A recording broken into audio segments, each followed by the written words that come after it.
মমতা ব্যানার্জি শুনুন, আজ আমার জীবনের এই খারাপ পরিস্থিতির জন্য আপনি দায়ী।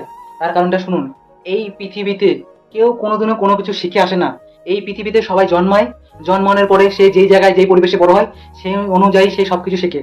যদি কেউ সারাটা জীবন ছোটবেলা থেকে কুসংস্কারে যদি সে বড় হয়, তাহলে সে ছোট থেকে একটা অবাস্তব জগতে নিজেকে ঢুকিয়ে ফেলে। সে কোনোদিনও বাস্তবটা বোঝার চেষ্টা করে না। সে কোনোদিনও যুক্তি তর্ক বিজ্ঞানের কথা মানতে চায় না। তাকে হাজারটা প্রমাণ দিলেও সে কুসংস্কারে বিশ্বাস করে। আর এর জন্য দায়ী কে? আপনি। হ্যাঁ, আপনি, আমাদের ভারত সরকার এবং আপনি দায়ী। কারণ আপনারা সারাটা জীবন এই ভারতবর্ষে, বিশেষ করে পশ্চিমবঙ্গে সবাইকে কুসংস্কারের মধ্যে বড় করেছেন। তাই তারা সারাটা জীবন নিজেকে কুসংস্কারের দেওয়ালে তুলে ধরেছে। তাদেরকে হাজারটা যুক্তি, হাজারটা উত্তর দেখিয়ে দিলে তারা বিশ্বাস করবে না। কারণ তাদের ব্রেনটা তো ছোট থেকে আপনারাই ওয়াশ করে দিয়েছেন। তাই তো আমার জীবনটা আজ এত আপনারা ধ্বংস করে দিয়েছেন। আমি তাদেরকে হাজারবার বুঝিয়েছি, কিন্তু তারা বুঝেনি। তারা আমাকে ঘৃণা করে। তাই আপনার কারণে তারা আমাকে ঘৃণা করে। কারণ তাদের কাছে সেটাই সত্য, যেটা আপনারা শিখিয়েছেন। তারা কোনোদিনও প্রকৃতির বাস্তব ভাষাটা বোঝেনি। আর আজ সেই সমস্ত দেশগুলো সেটা বুঝেছে, তাই তারা উন্নত, তাই তারা এতটা এগিয়ে গেছে। আর এর জন্য আপনাদের দায়ী। কারণ এই ভারতবর্ষ তথা পশ্চিমবঙ্গের প্রত্যেকটা অবুঝের নিজস্ব কোনো জ্ঞান নেই, নিজস্ব কোনো মতামত নেই। সরকার যেটা বলবে সেটাই ঠিক। আর সেই ঠিকটাকে ঠিক করতে গিয়ে সারাটা জীবনের মতন আমার জীবনটা আপনারা ধ্বংস করে দিয়েছেন,